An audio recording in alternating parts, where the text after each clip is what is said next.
Hello and welcome to another episode of FEA's My Facility podcast, where we dive into the latest innovations, trends, and solutions in facilities planning and management.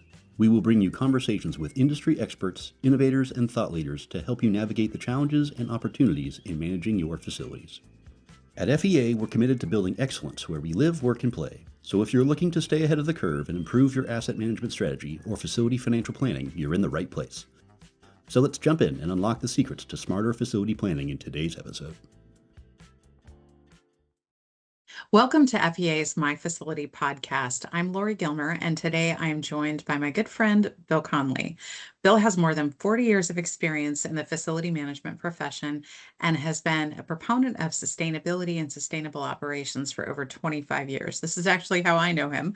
And Bill, I've known you through IFMA channels, through the International Facility Management Association, and a few other ways. But I'd like to start with a little bit about you, and if you could just talk about how you got your start in facilities. Well, I think for my class of FMs, it's a typical story. When I was in college, I worked part-time as a mailboy at an advertising agency.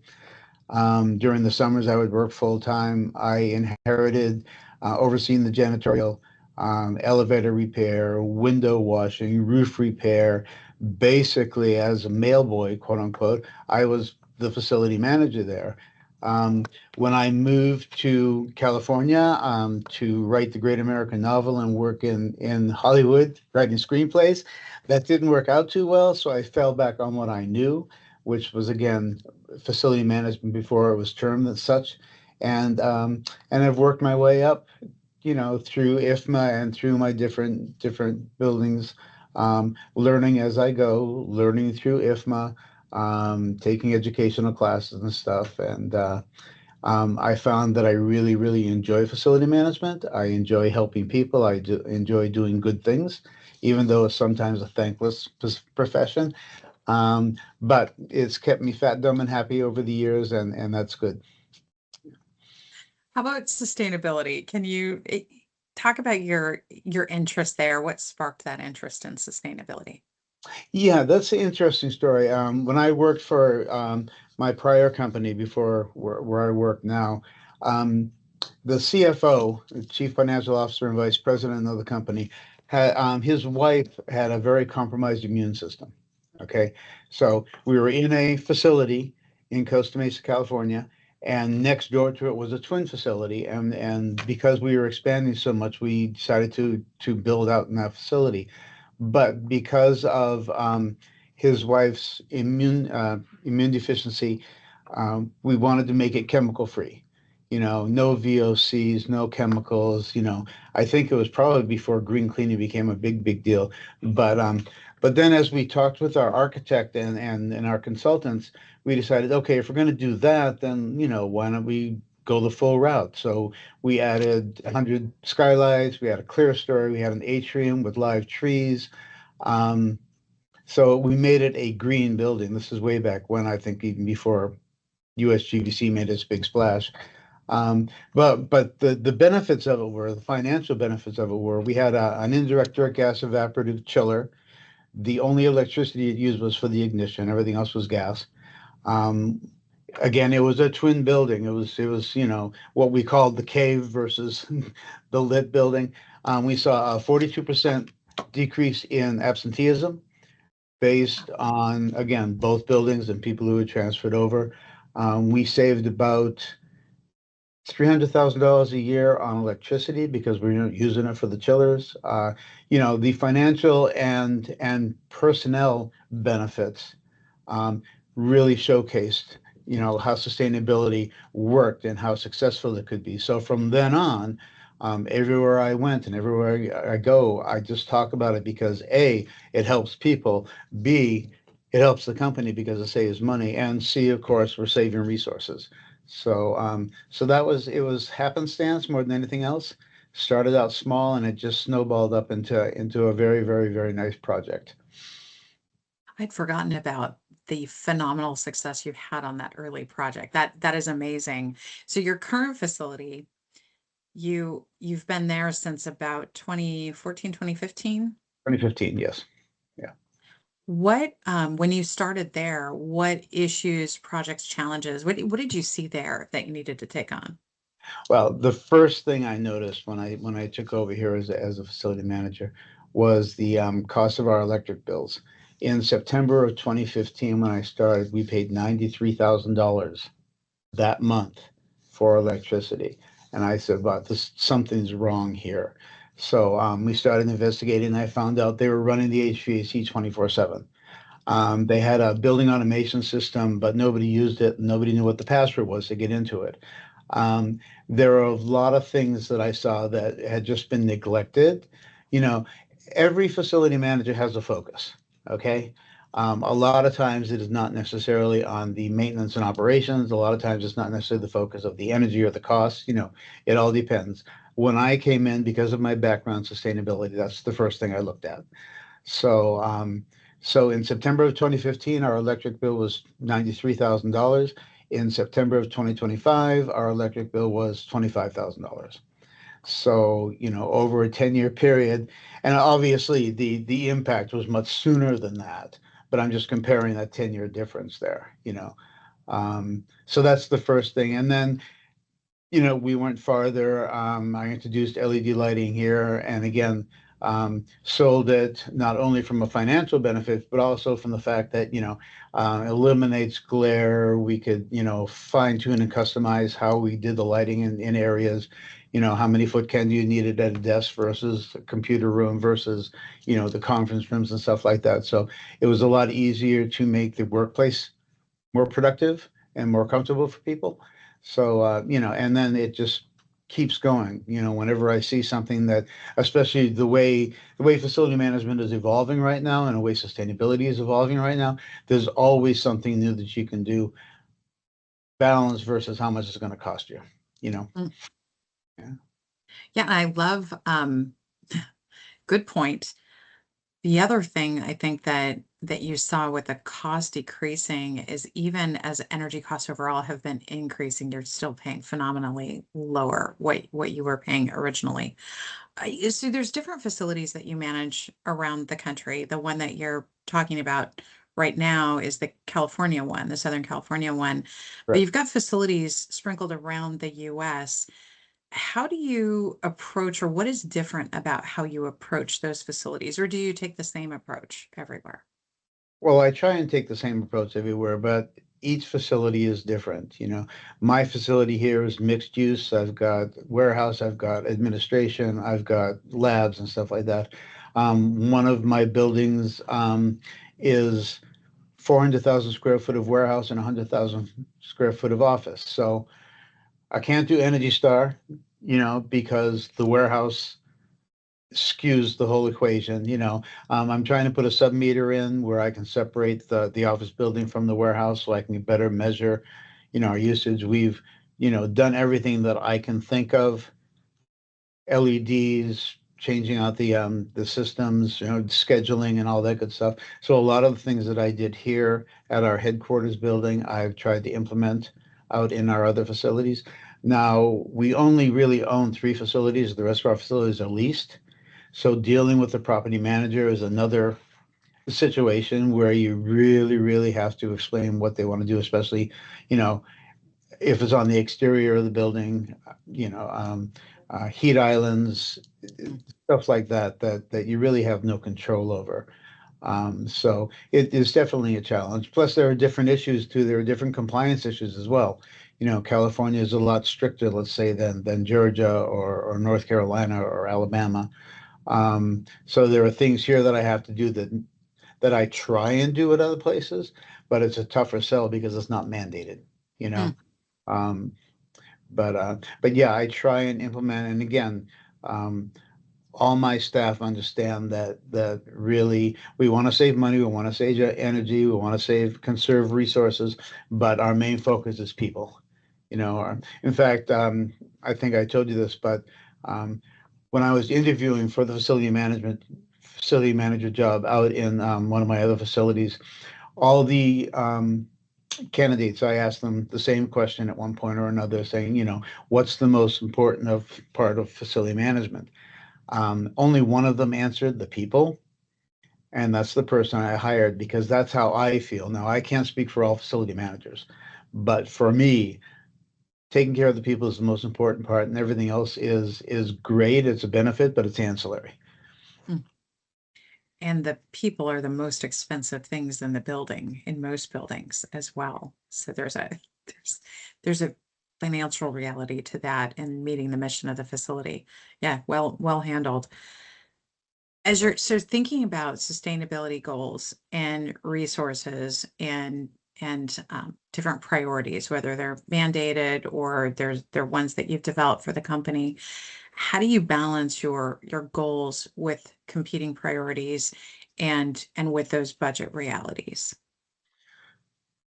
Well, I wouldn't call it competing priorities because my priorities are also always the sustainability. But to sell it financially, now I'm lucky enough to have a good manager who kind of trusts me to do things. And as long as I show him good proof at the end of it, he's okay with it. But in an overall case, you have to establish a good business case. You know what you want to do, you know why you want to do it, you know what you know, but you have to translate that in financial terms to get it funded.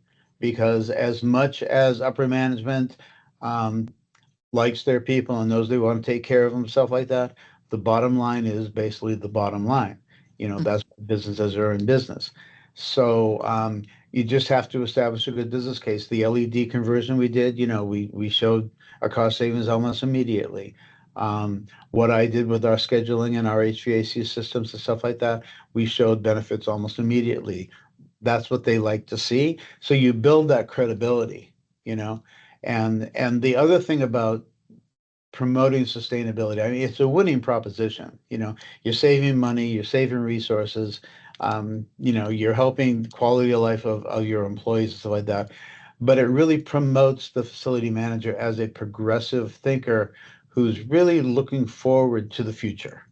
Mm. Okay. Um, a lot of people think that a facility manager runs around with a screwdriver and fixes things. Okay. And we've been fighting that stereotype for years and years and years. Uh, but basically, they'll see your benefits, they'll see the cost savings, they'll understand your mission, and it'll be an easier sell next time because you've proven it works, you know? So establishing that credibility. Yeah, Right. you've done very well with that. Have you ever had an initiative that you wanted to implement and it maybe didn't go as planned? And if so, what did you learn from that? Yeah, well, I don't know what I learned from it, but I really wanted to implement solar. Okay. And it was almost a done deal. It was almost signed, but there were political and financial implications of which I wasn't aware, and it didn't go through. So then I tried the next year and I was told it's not going to happen. Don't do this again. So, we had a great ROI. I had, I think, a 3.5 year payback on the solar based on what our electricity was and stuff like that. Um, but for whatever reasons up at senior management level, which I wasn't aware of, it never went through. So that was a little bit disappointing. Hmm. I can imagine.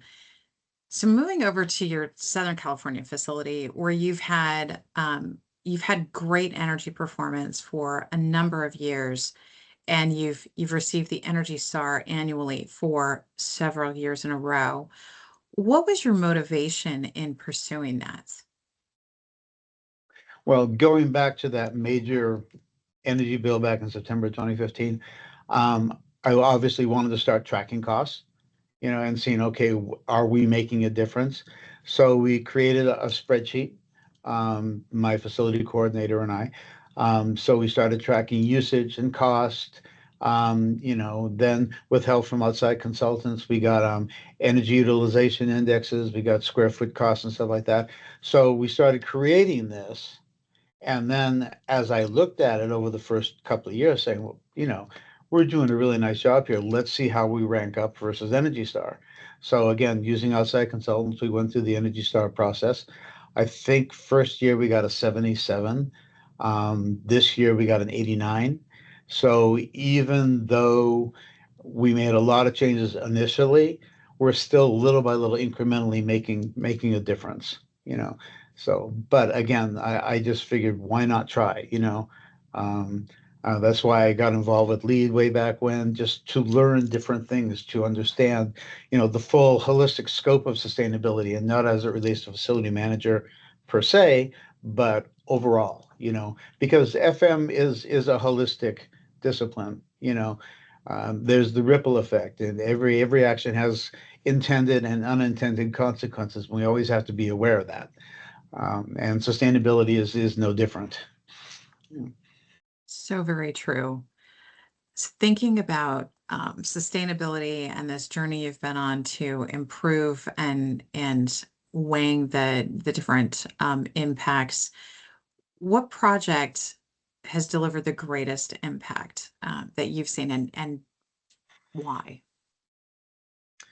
I'll go back to getting a handle on our building operations system, our building automation system, and actually paying attention to it and making tweaks.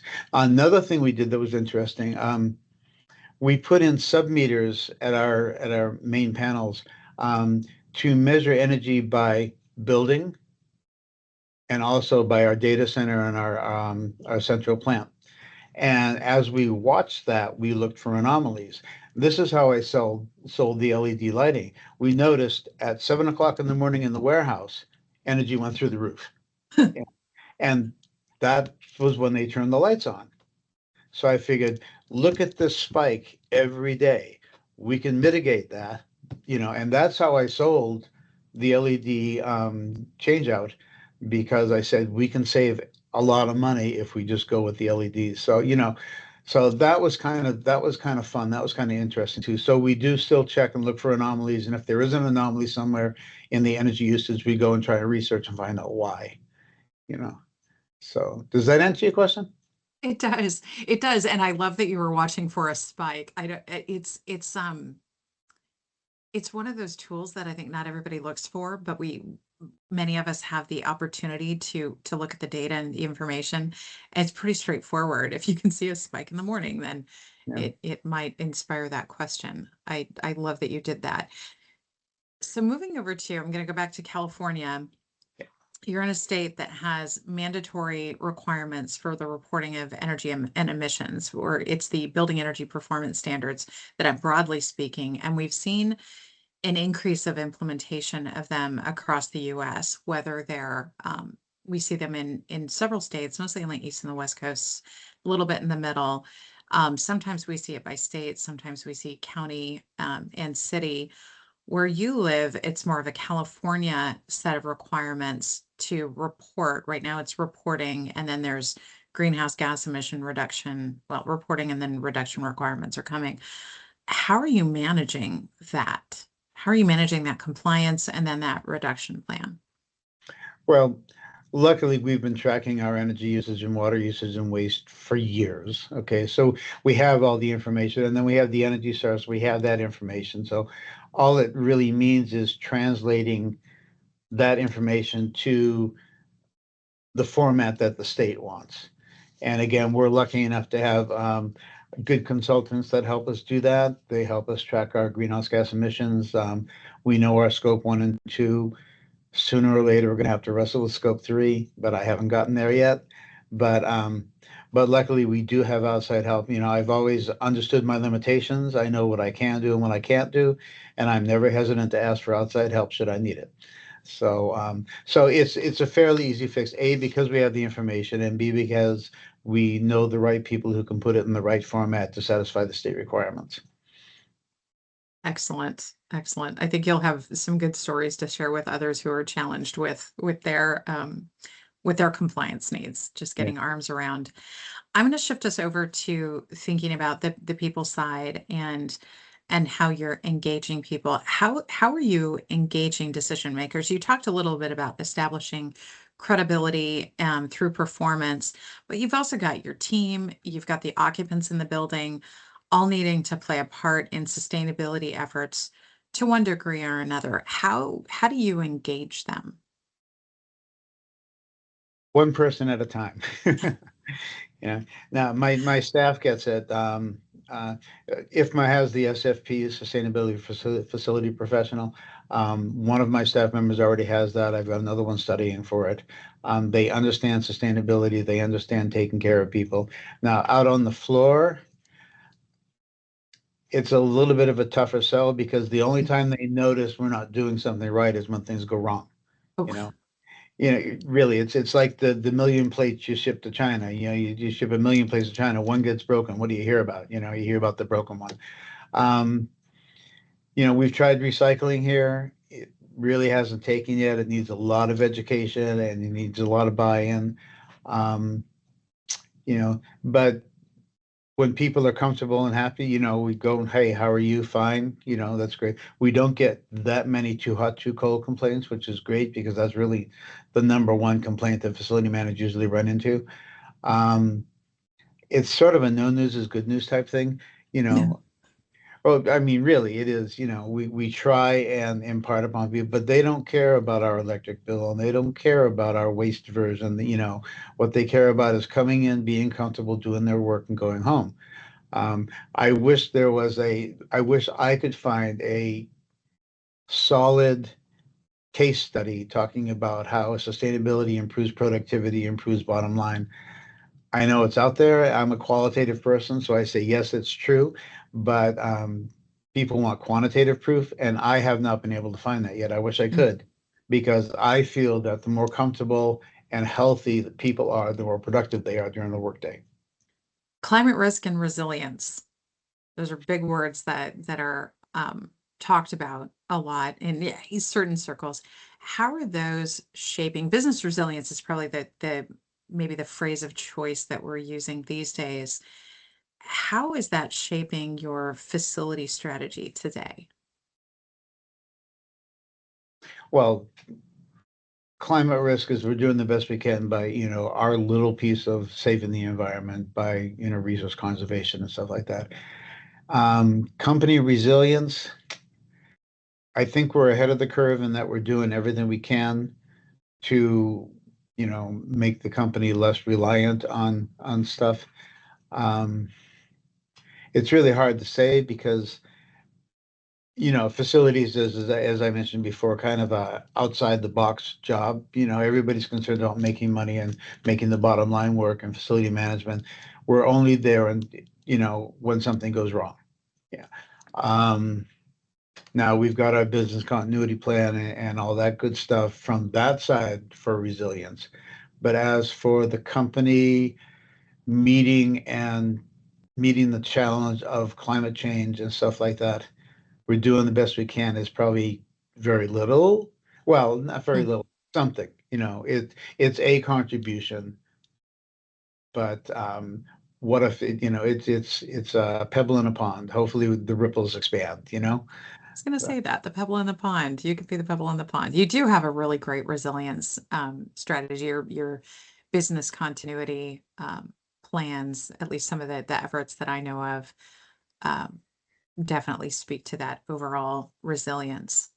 Um, do you have your eye on any upcoming technology or practices that you think are going to improve the building or the buildings that you're over as you think Well, about the future? technology is out there, whether it be IWMS or the integration of AI in operations and stuff like things that I'd like to learn more about. But the investment at this point in time is a little bit prohibitive for me. Mm. Um, you know, I at one point in time I did investigate doing IWMS in this facility here, and between moving all the electrical panels and moving all the lighting panels, no, it was like $1 million project. I don't have $1 million. It would have been a nice thing, but I think to achieve what it would in the end, it would take 100 years to pay that back.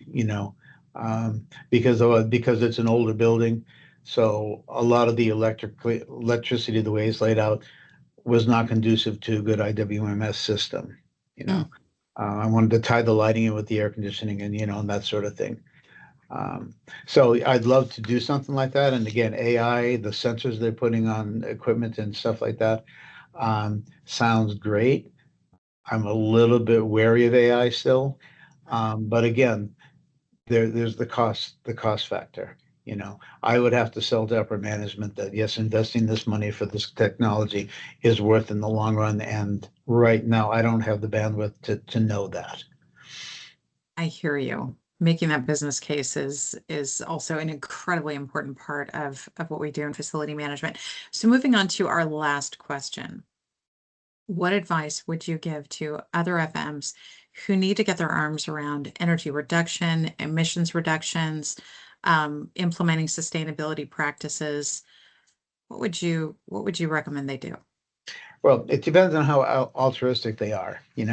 Um, if you stop way at the high level, if you're saying, okay, climate change is a problem, the environment is a problem, we have a major impact on that.